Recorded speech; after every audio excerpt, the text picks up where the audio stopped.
In this fortnight's episode, environmental policy is nothing more than destruction of wealth. What's in the news with stories on Apple, yet again, Texas wanting to ban breastfeeding based on breast size, cops shooting other cops thanks to the drug war, and the TSA wasting money yet again, and a Statists Gonna State segment on a very unlikely politician. Welcome to The Lava Flow, channeling the flow of information to the libertarian, anarcho-capitalist, voluntarist, and agorist community. Find us at thelavaflow.com. Here's your host, Roger Paxton.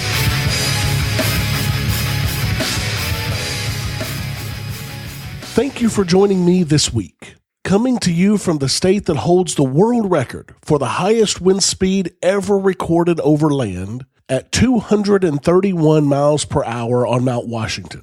This is the show that will bring you the people, places, and events that everyone in the Liberty Revolution needs to know. You can catch me on Twitter at the Lava Flow Pod. This is episode 34, the It's Getting Hot in Here edition, and it's Tuesday, April the 12th, 2016, when we've already had more than 280 people killed by police this year. What's rustling my jimmies this week? You're about to find out. Let's do it to it.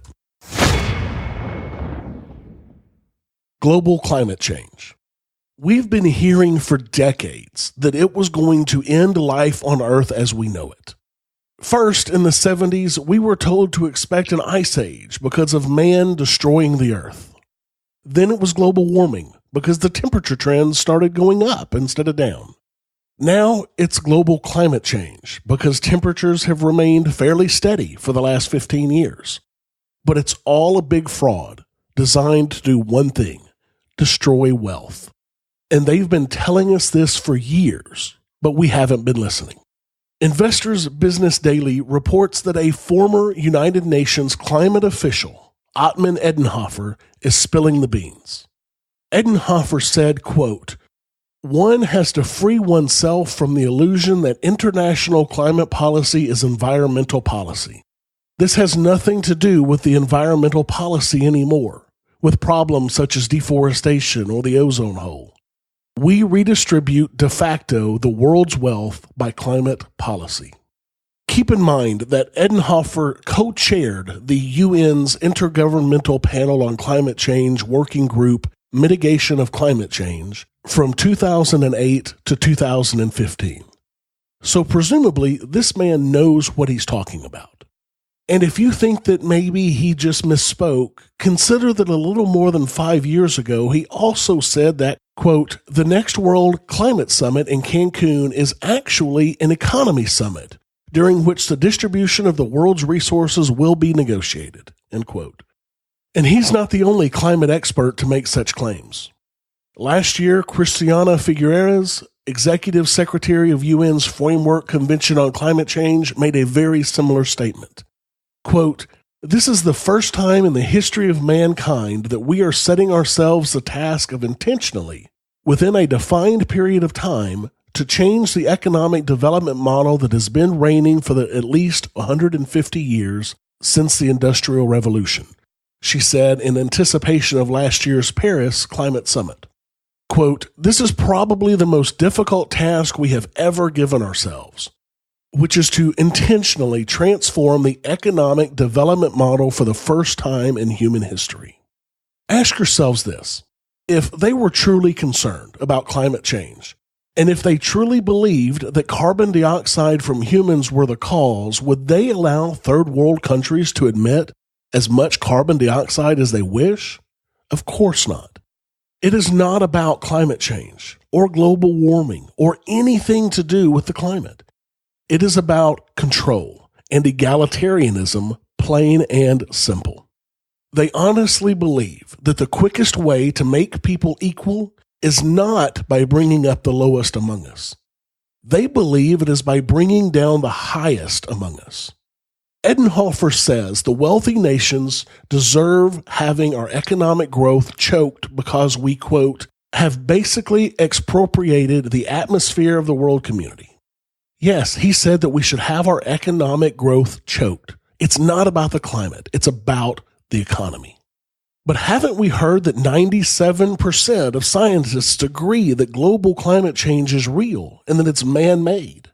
I mean, Obama himself said it in a tweet when he said, quote, 97% of scientists agree climate change is real, man-made, and dangerous.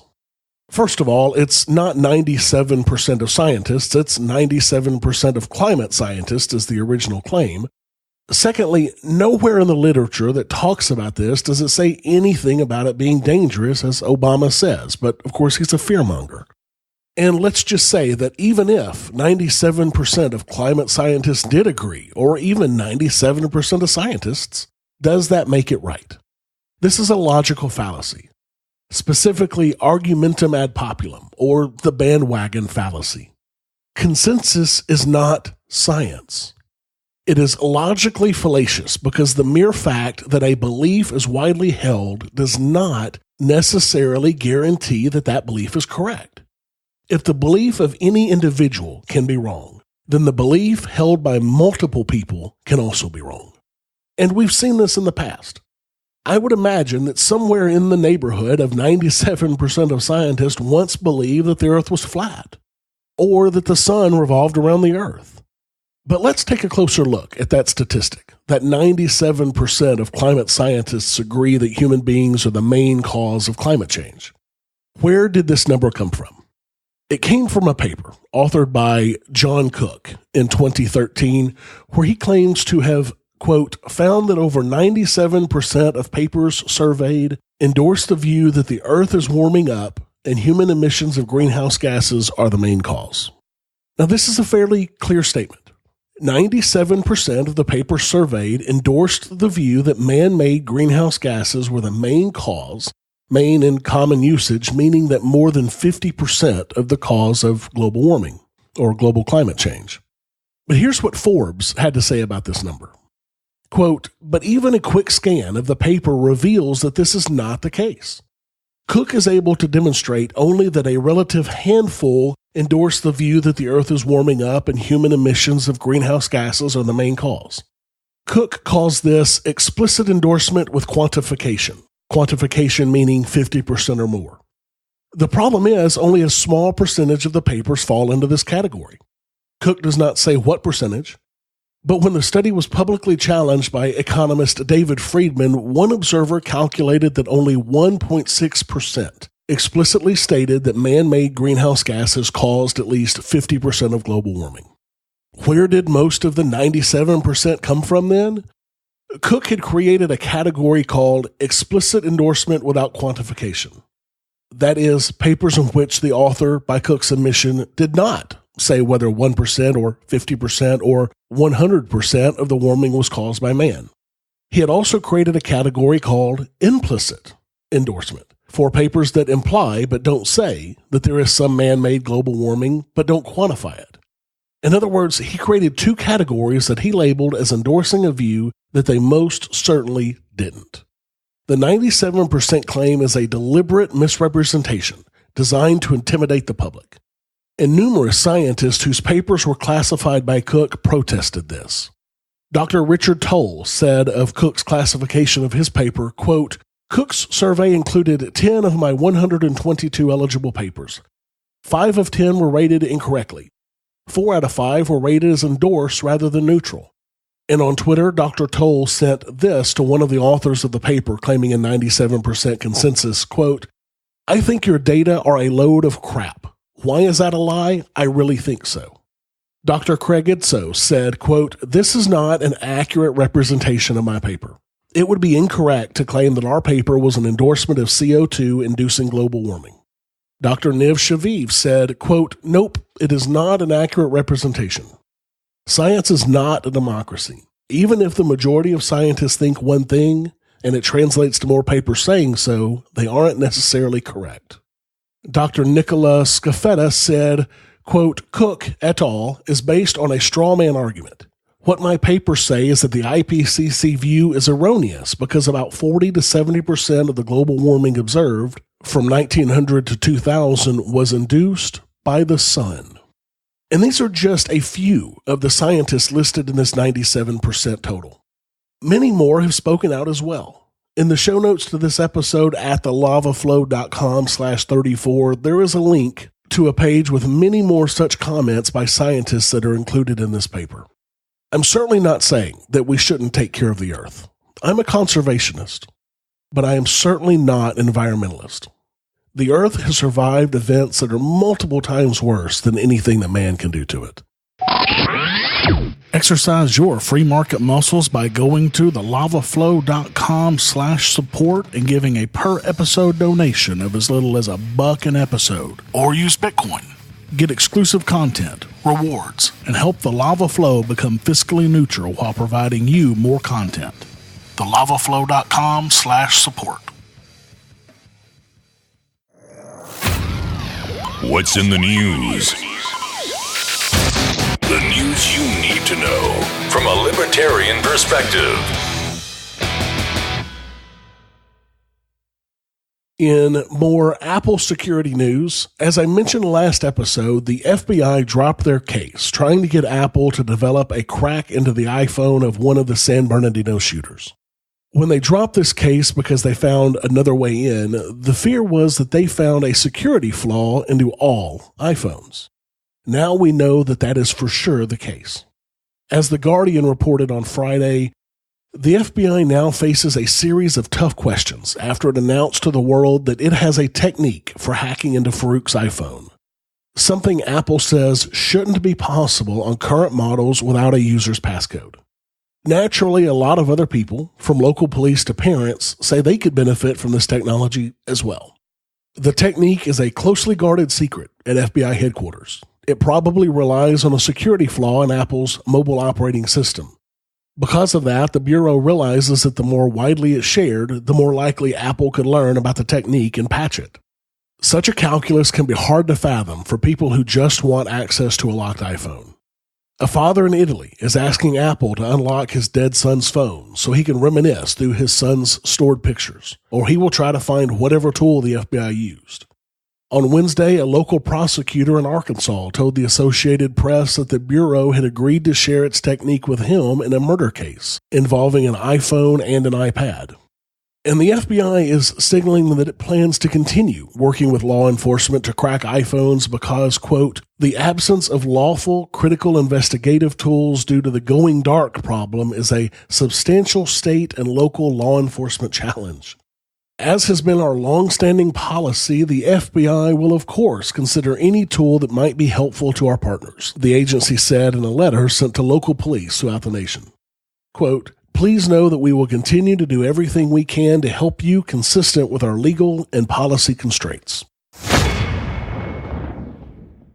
And in even more Apple security news, because of suspicion that servers it ordered through the traditional supply chain were intercepted during shipping, with additional chips and firmware added to them by unknown third parties in order to make them vulnerable to infiltration, Apple has begun designing its own servers for its data center. Quote, at one point, Apple even assigned people to take photographs of motherboards and annotate the function of each chip, explaining why it was supposed to be there. Building its own servers with motherboards it designed would be the most surefire way for Apple to prevent unauthorized snooping via extra chips, according to the report from The Information. And this suspicion is not without good cause either. It has been reported several times that the NSA has intercepted servers, routers, and other network gear being shipped to organizations targeted for surveillance, and install covert implant firmware onto them before they're delivered. This was done by the NSA's Tailored Access Operations Unit, or TAO.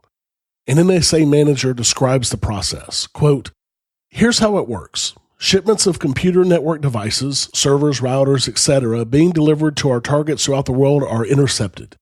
Next, they are redirected to a secret location where Tailored Access Operations employees, with the support of Remote Operations Center, enable the installation of beacon implants directly into our target's electronic devices. These devices are then repackaged and placed back into transit to the original destination. All of this happens with the support of intelligence community partners and the technical wizards in TAO. In some cases, the NSA has modified the firmware of computers and network hardware, including systems shipped by Cisco, Dell, Hewlett-Packard, Huawei, and Juniper Networks, to give its operators both eyes and ears inside the offices that the agency has targeted. In others, the NSA has crafted custom BIOS exploits that can survive even the reinstallation of operating systems. And in still others, the NSA has built and deployed its own USB cables at target locations, complete with spy hardware and radio transceiver packets inside. And again, I'm happy to see Apple standing up to the government when it comes to the privacy of its customers. I don't particularly care if they're doing this out of a true desire to protect our information, or if it's just a response to the market that desires privacy. Either way, it's very welcome. In the Big Breasts of Texas news, Republican State Representative Debbie Riddle is seeking to modify a bill that relates to, quote, the promotion of breastfeeding and the prohibition against interference with or restriction of the right to breastfeed, providing a private cause of action for denial of this right. The modification that she wished to make to this bill includes things such as, quote, only women who possess the breast size C-cup or smaller shall be allowed to breastfeed in public areas. Asked to comment on the discriminatory clause in the bill, Riddle simply stated, quote, nature knows what it's doing. She also added, quote, it's for the greater good. We already have more than enough distractions when walking the streets, and we don't need this one as well. Asked to elaborate, Riddle stated that, quote, everybody knows what happens when a woman with a D-cup sized breast starts breastfeeding her child in the park or on the street. Everybody immediately stops and starts staring, and that situation is not good for the mother, as it makes her the object of lustful gazes. Nor is it good for other people who happen to be present at the time. Men are generally the ones who profit from such situations the most, at least until their wives or girlfriends notice that they're staring. It's just distracting. Jesus Christ. Riddle also added that, quote, studies have shown that women with bigger breasts are not commonly associated with modest behavior. In other words, they know very well that they're attracting attention, so they tend to do it intentionally. That has consequences for both them and anyone they're attempting to influence. Imagine walking down the street with your husband or boyfriend and encountering a busty mom who happens to be breastfeeding her child while sitting on a bench. Do you really think any man would be able to look away?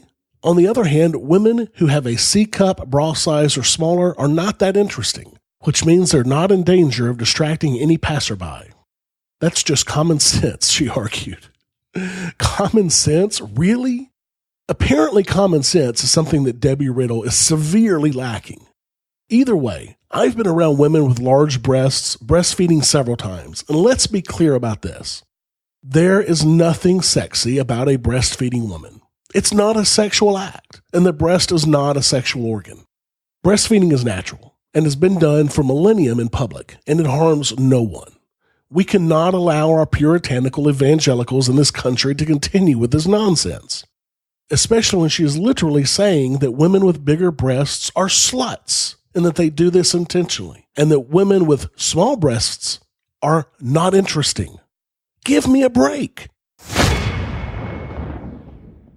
In the drug war is bad for everyone news, in Albuquerque, New Mexico, an undercover Albuquerque police officer, Jacob Grant, was grievously wounded by his lieutenant in a $60 drug bust gone horribly wrong.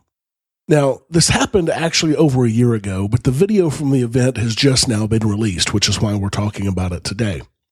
The city released redacted lapel camera video recordings of how the shooting occurred and the chaos and emotion that erupted as officers realized that Lieutenant Greg Brackle had emptied his personal handgun into one of their own.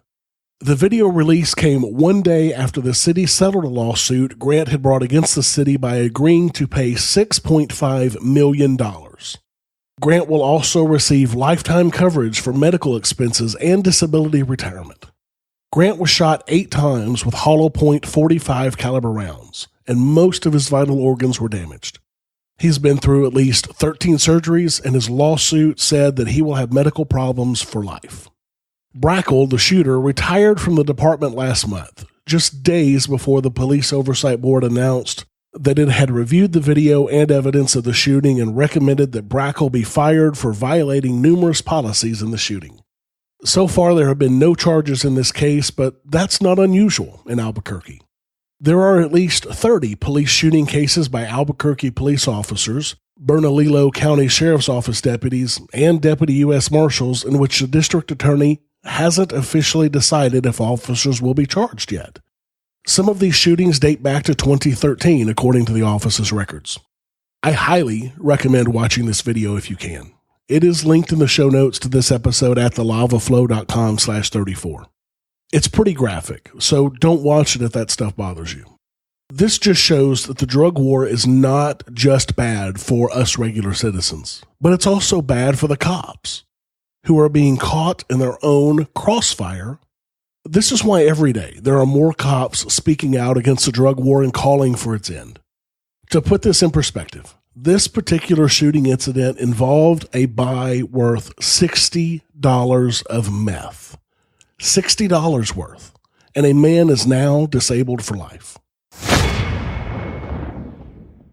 In Without Government, Who Would Protect Us from Teddy Bears news, a mother is devastated after the city council removed her deceased son's headstone following a complaint from another family who said it wasn't, quote, in keeping with their family member's plot.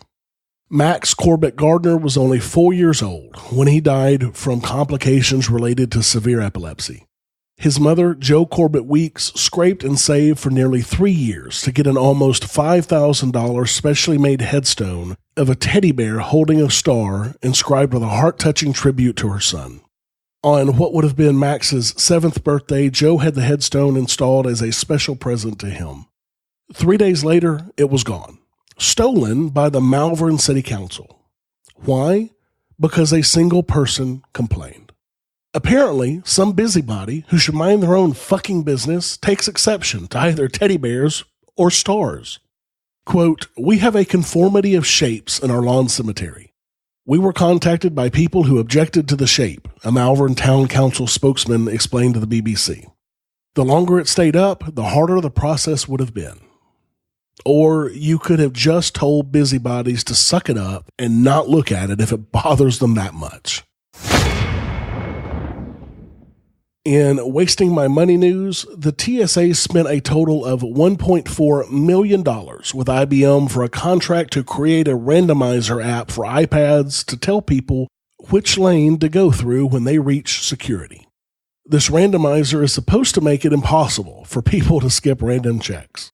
Literally all this app does is randomly select left or right a few hundred times an hour while a TSA agent stands there holding the iPad and tapping its screen every time someone walks up to the line. Not only is this a massive wasted cost for the app, but the labor hours to pay somebody $16 or more each hour to stand there and tap a screen at every airport is just ludicrous. Multiply this by dozens of airports and the costs skyrocket, but it's not their money, it's ours, so why should they care? The best part of this is that within hours of this article coming out, a guy created a YouTube video showing the entire process of creating an app that does this exact same thing, even showing his coding while he was doing it. How long did it take him? 10 minutes. Even at the high cost of an application developer, 10 minutes is worth maybe $20 of labor. I've linked to this in the show notes to this episode. You should go check the video out. And in some personal news, I was covered by Cointelegraph in an article called, quote, "Getting Paid in Bitcoin to Cover Bitcoin. Independent Media Runs on Cryptocurrency," by my good friend Joel Valenzuela, who also runs the blog The Desert Links, and he's the founder of the Rights Brigade. Joel also interviewed other Liberty Media folks such as Mark Edge of Free Talk Live, Brian Sovereign of Sovereign Tech, and Amanda Johnson of the Daily Decrypt for this article. You know, I must say, it's quite an odd feeling to be included in an article with folks such as this. I consider myself small fries in the Liberty Media arena, and I'm fine with that. You know, I certainly didn't start the Lava Flow to become some sort of celebritarian or something. I started the show for me. To see my name listed with these folks is just weird and awesome. You know, when I mentioned this to Joel, he said, Quote, "You are a big name now. You've made more progress in this arena than a lot of the greats in New Hampshire. Keep it up." And when I told him that I thought that him adding me to this article was kind of like a pity lay, he said, quote, "You realize how many shows don't even make any income?" And you know he's right. Thanks to you guys, my awesome loyal listeners, I do make a bit of income doing this show. And thanks to you guys, this show has been more popular than I could ever have imagined. I've only put out 34 episodes, one every other week for 15 months, with the exception of the week that we moved to New Hampshire. I've gone from 200 and some odd downloads my first month to damn near 5,400 downloads in March. I'm getting between 1,600 and 2,000 downloads per episode, and these numbers keep going up consistently every month and every episode.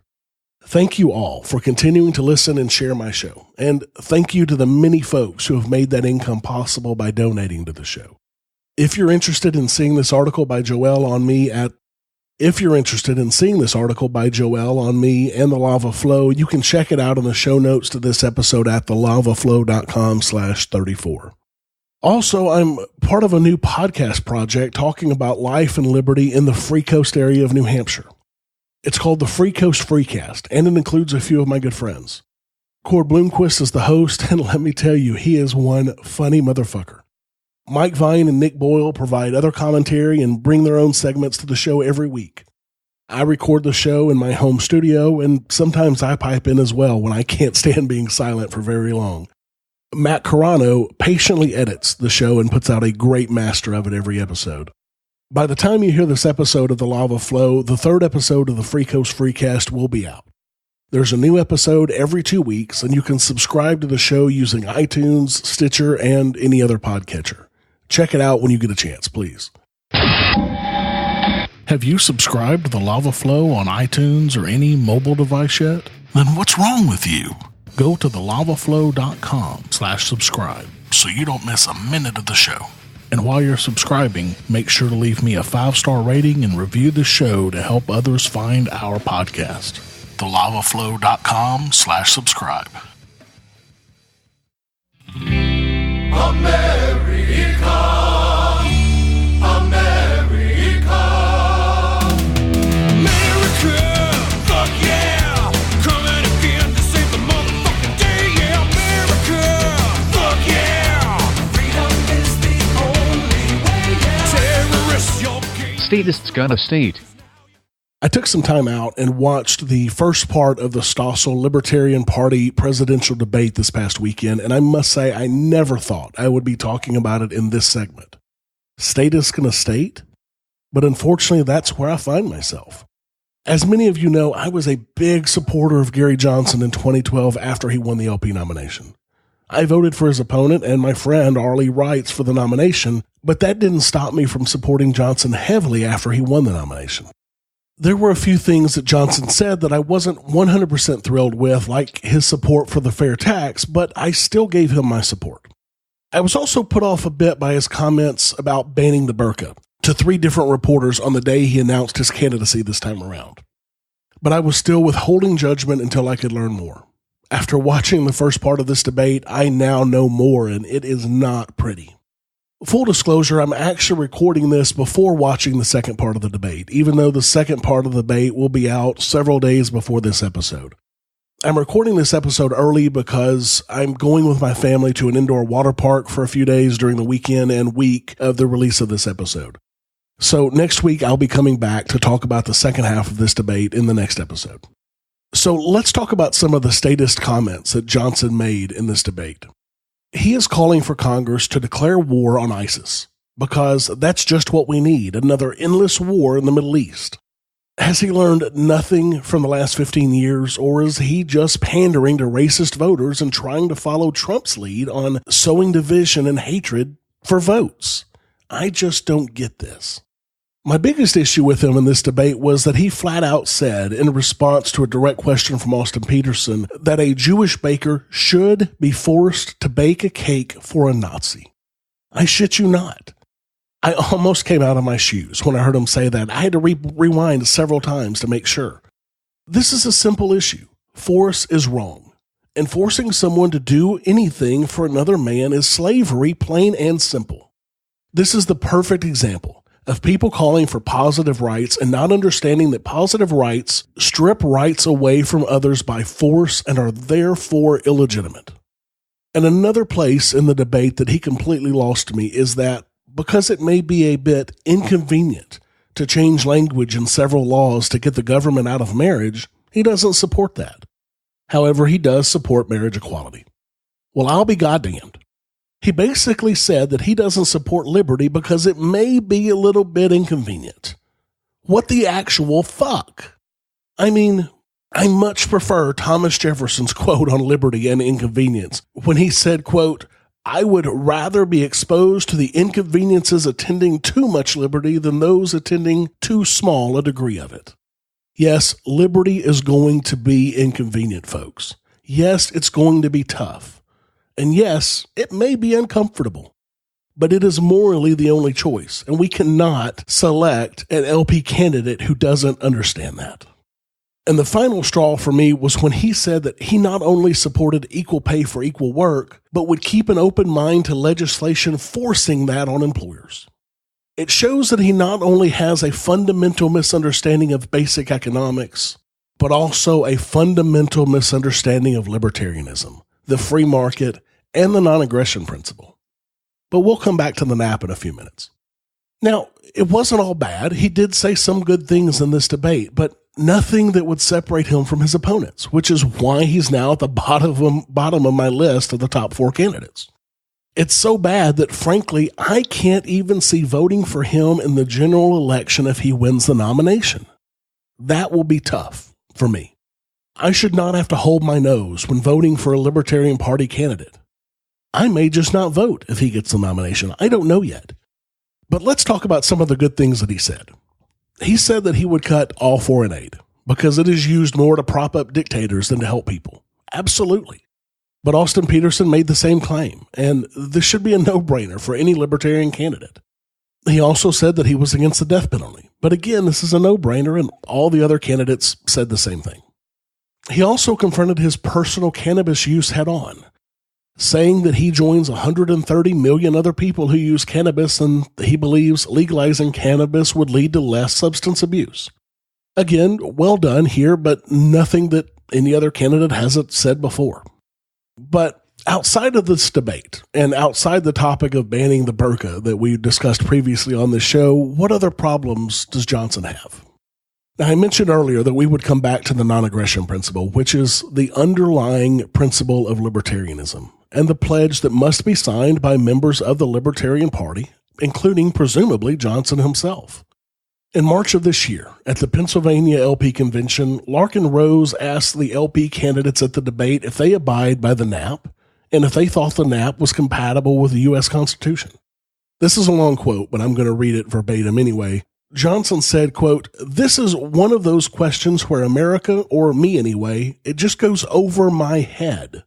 And I'm sorry, but it does. It's not something I engage with people in conversation, and if I do, it just lays over. So the fact that government should not be engaged in force, how that's relative to the Constitution, I really can't answer the question.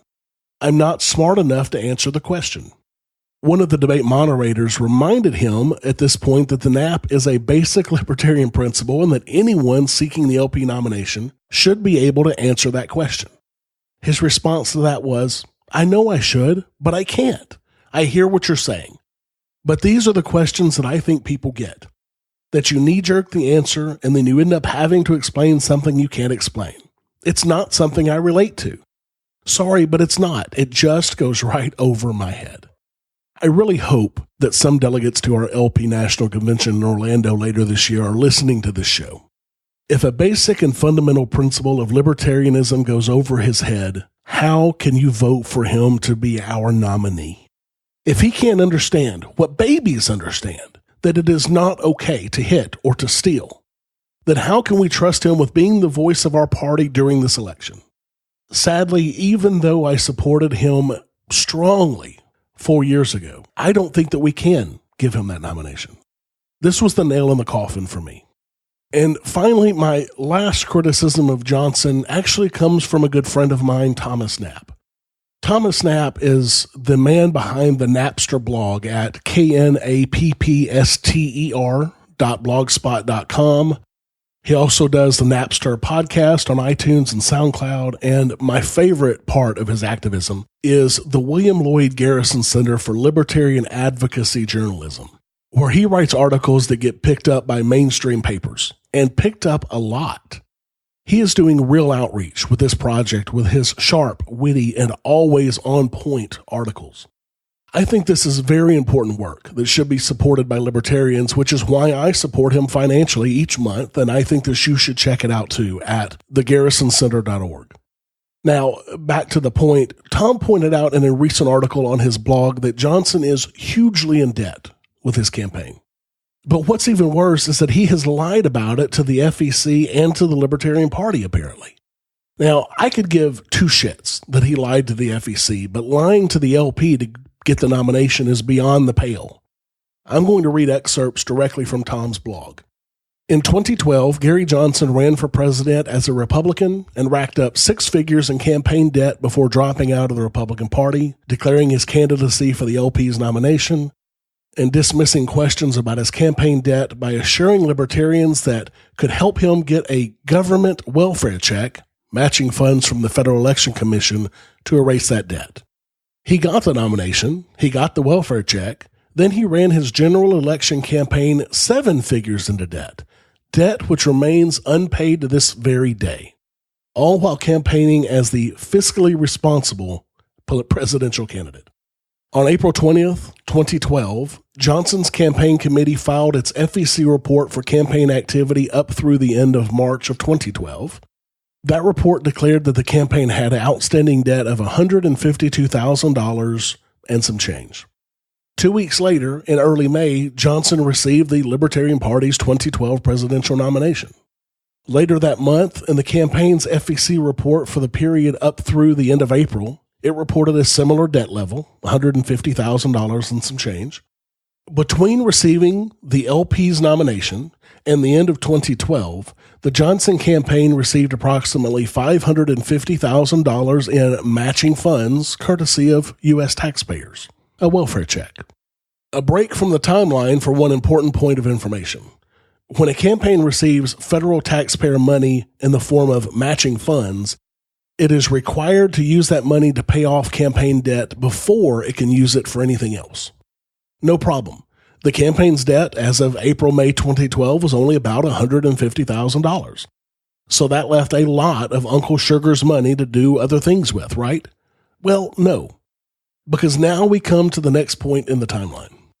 In early 2013, the campaign filed amended versions of the April 2012 report in which it disclosed that its debt as of that time had been not about $150,000 at all, but it actually exceeded $1 million. Oops. Now, if you honestly believe that $800,000 to $900,000 is the result of a simple accounting error, then I have some oceanfront property in Arizona to sell you. As Tom said, quote, "The far more likely explanation is that the Johnson campaign defrauded the Libertarian Party's convention delegates by lying to them about its debt levels in order to get the presidential nomination, and that the Johnson campaign also defrauded American taxpayers in order to get a large spendable windfall." Look, I know that talking about the nasty parts of the darling of many in the LP is not the best way to gain listeners to this show, but I cannot stand idly by while this guy gets the nomination.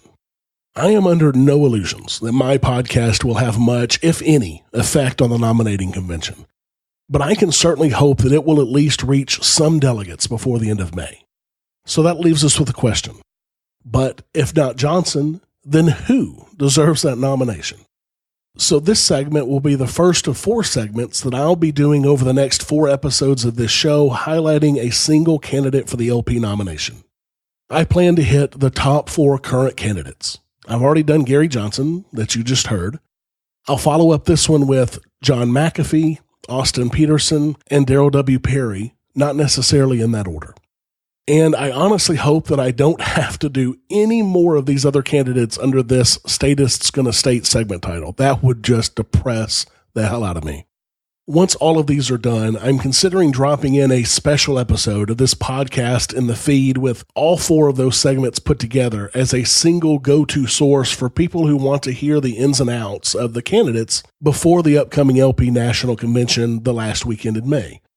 I also plan to reveal who has earned my endorsement for that nomination on that special edition of the show. Keep watching for that. Thank you for listening to the show this week. As always, I need to thank my favorite business partner, Jessica, for her help with this show. For the show notes to this episode, where I put links and other information that's been on this show, go to thelavaflow.com/34. I didn't receive any new iTunes reviews this week. Now, iTunes steers people to this podcast based on the number of subscribers and the number of positive reviews. So every rating and review that you give me helps the show.